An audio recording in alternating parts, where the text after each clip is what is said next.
years in market research industry with Indian Market Research Bureau. Then I'm currently in my second year. So, since I worked 6 years in the industry in research area, so my primary interest is market research itself, and that is where I'm doing my PhD as well, and that is the topic which interests me also. Now, in B schools, whether you're first year or you're second year, you go through a lot of courses which tell you about basics of market research, what is market research process, how it is done, and you have all those books which go in detail about how to make a questionnaire, how to do data analysis, how to make reports, etc., etc. Very theoretical. But in the industry, it's very different. It's not that easy as it looks in the books. Okay, let me give you an example. If you have gone through a basic market research course, you know all the steps involved in market research process. And that would be, anybody? What are the steps involved in a typical market research process? Yeah, there is STP, segmenting, targeting, and that is marketing. I'm talking market research. One at a time. Because we have to decide the business issues. Okay. Because accordingly, we have to design the questionnaire. No, we have to give a research package, then identify which research is following into that, like exploratory or qualitative, etc. Then we find out the reasons and then prepare a questionnaire. That's over. Research is over after that. Questionnaire. No, we have to take the same time. So okay, let me put it for you in more theory perspective. So basically, there is a research proposal that you get from the client side, because you will be an agency or a consultant working in market research. You convert that proposal into research questions, research objectives. Then, based on the research objectives, you have a research design. Research design, right? Yes. Research design basically entails everything, right from who is going to be a respondent, what are the cities you are going to, what is the sample size, and based on research objectives, you know what are your outcomes of the research process. What is that one thing you need to tell to the client? Then, based on that, you make a questionnaire, you collect data in the field. Then, after collecting data, you analyze the data, make a report, go to the client, make a presentation. So very simple, straight away. But the biggest problem is when you come to the questionnaire making stage. Now, when you go about making a questionnaire, there is a saying which says that you should always ask the right questions. Not just ask the question, ask the right questions to the respondent. Because based on your research objectives, you know what are your deliverables. Say for example, a client has asked you that I want you to segment my target market. Segmentation, somebody said. So, client tells you, I want to know what are the segments in the market that I am operating right now. Now, to segment a market, from straight away to the research objective, you know what is the data analysis tool that you need to apply. And the data analysis tool is cluster analysis. Having known this, then each data analysis tool, there is a way of asking a question. How to collect it. Then you incorporate it in your questionnaire. So it's not a linear process as appears to be in the books. It's actually a bottom-up approach. The moment you come to the questionnaire stage, you straight away go to the data analysis tool, and then you go back to the questionnaire and you keep on refining it till you have a questionnaire which gives you the data which will give you a deliverable which the client wants. So not only is this process important, it's more important to know which data analysis tool to use in which situation. So there are some tools which we are trying to cover here, advanced research tools. We don't have much time basically, 2 hours is all that we have. So in those 2 hours me and my colleague, we try to cover some of the tools that are very important from industry perspective. The 2 tools that I am covering are factor and cluster analysis. My colleague will be covering conjoint, and if time permits, some other MDS and some other tools. So let's start. Before coming straight away to the cluster analysis, you see this slide. I think you would have seen it somewhere in your books. This is a map telling you which kind of data, for which kind of data, which kind of data analysis tool you can apply. Say for example, are there independent variables in your problem? If there are, or if there are not, If there are dependent variables, how many? One or more than one? Whether the data is metric or non-metric. You understand metric and non-metric data? Can anyone tell me what is metric data and what is non-metric data? Or what are the 4 types of scales that are there? Metric data we can use these scales on where we use quantitative analysis. But non-metric we can use the qualitative analysis. The 4 types of scales are asking. You club, there are 4 scales. The first 2 are non-metric, the next 2 are metric basically. So what are the 4 scales? Yes, the answers are coming here. Nominal, interval, ratio. So nominal and ordinal are your non-metric scales, and ratio and interval are your metric scales. Now I don't need to elaborate what are the 4 scales. So whether your data is metric or non-metric, that will decide whether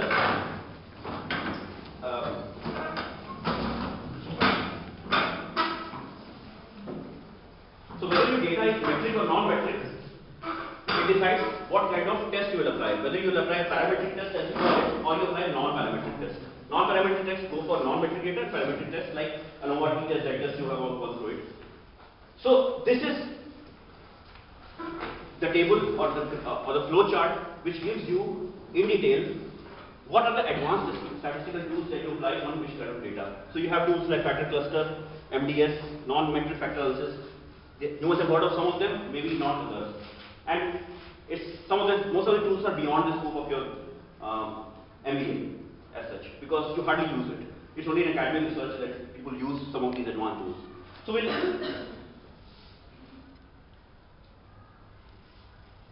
we come to start with cluster analysis.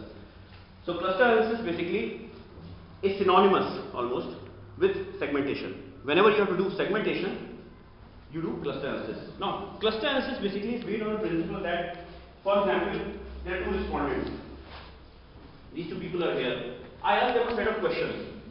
The software will basically try to see what is the Euclidean distance. Euclidean distance, you know, in geometry, you could draw x and y axis. That formula you had, x1, y1, x2, what is the distance between the 2? You did y2, y2, right? Under root, that is Euclidean distance. So basically, the software tries to calculate the Euclidean distance between the 2 respondents and tries to see which of the 2 respondents are closest to each other. It clusters them into a cluster. Then it takes these 2 and sees which is the 3rd respondent which is closest to these 2. Again, it clusters them into one, makes a cluster also. This is how clustering works. So the cluster analysis tool basically tries to make segments out of a population or a sample for that matter. And segments are basically nothing but homogeneous groups which are similar inside but heterogeneous outside. So these 4 people make a cluster on some parameter. They are similar to each other on some parameter. They cannot be exactly same obviously. On some parameter they are similar to each other, but they are different to all the others on that very same parameter, right? So that is what cluster analysis is. It uses interval scale, or you need a metric scale to run a cluster analysis, and for that matter factor or any other advanced tool. So market segmentation or grouping. Now the methods that are available to you to do cluster analysis are hierarchical clustering, non-hierarchical clustering, and there is a 2-step method. So you don't need to worry about what are exactly these methods and how they go about, because there's a higher mathematics that go on beyond. When you run a software and run a cluster analysis, these are options that SPSS will give you. You don't need to understand how it works, because this is a highly mathematical tool, and so is factor, and so is polynomial, and any other tool. So, but yes, there is a method about how you go about doing a cluster analysis in SPSS also, and that is more important, knowing how to do in SPSS. So these are, you must have seen all this in your books, the types of hierarchical clustering itself is divided into agglomerative and diffusive. Agglomerative is linkage, single linkage, complete linkage, average linkage. Through a figure I'll let you explain what is this. And various methods, this is the most popular method used, and this is the method which is recommended by industry also. People, this is the one method which is used the maximum, because this is a variance weight method, and it takes care of it. It assures that the within group variance is minimum. If a segment means that similar people are grouped together in a segment, which means that the variance within a group should be minimum and maximum outside the group. So that segments are different from each other. So this ward method ensures that you get the best segments. This is how figuratively you can show these different messages. You can just I'll leave the slides with you. You can just go through the slides, or probably you would have got it already. Then you have a non-hierarchical clustering. I'll just quickly go through it. Okay. So let's take an example. How you do cluster analysis. Say this is a real industry situation that I'm presenting here. The FMCG company wants to profile its target audience. The company has a list of 15 statements, and each statement you have to rate on a scale of 1 to 5. It's a 5-point Likert scale. So these are 15 statements. You don't need to read it. I'm just showing you the statements. There was 20 respondents who answered it. Now, how do you go about doing it? Anybody who has run a cluster analysis on SPSS here? Maybe your ma'am mentioned that you have gone to an advanced statistics course. Some of you or maybe all of you. So you have run cluster analysis on SPSS. So how do you go about doing it? This is what I want to know, because this is where people make a lot of mistakes. First, let me ask you a very obvious question. How do you know how many segments are there in your market? Or maybe, do you know at all how many segments? You're a mobile player targeting Indian consumers. How do you know how many segments are there? You don't know. That's it. Now, there are two schools of thought here. First school of thought says that you investigate how many number of segments are there in the market, and then you go about doing your cluster analysis. The second school of thought says that assume a priori that you assume that there are a number of segments. There are 4 segments, 5 segments. I know there are 5 segments, but I don't know who these 5 segments are. How will you describe them? So a priori, if you know the segments, there is a different method of doing cluster analysis. Generally, you should never assume how many segments are there in the market. So, the fact that you don't know how many segments are there, there's a definitive method of doing a cluster analysis in SPSS. So the first step that you do is you use hierarchical clustering methods. In hierarchical clustering method, when you run a hierarchical clustering method, it doesn't tell you how many segments are there. You have to figure it out through something called which is dendrogram. You have seen dendrogram? Something looks like this. It's straight away an output from SPSS. A dendrogram basically tells you these are the 20 respondents, as you can see. Respondent 1 is here, 2 is here, and so on. It tells you stage by stage how the cluster analysis program has actually clustered people together. This you can read as distance or as time or the stage. On the first stage, it has clubbed respondent number 4 and 5, which the program found that respondent number 4 and 5 were the most similar in the ratings of those 15 statements. Every respondent is given rating on those 15 statements from on a scale of 1 to 5. It found that respondent number 4 and 5 were the most similar. Clubbed them in stage 1 and 19 and 20. Again, goes again a bit further, compromises on distance, clubs 2 and 6. Then goes ahead, clubs 4, 5 were already a cluster, clubs 3 to them. So 4, 5 and 3 are suddenly one cluster. As you can see, the program starts assuming that every person is a cluster in himself or herself. So there are initially 20 clusters. It's gradually going on, combining them till all of them become one cluster in the end. Now from this dendrogram, or there is something called as agglomerative schedule also, which is an output of SPSS.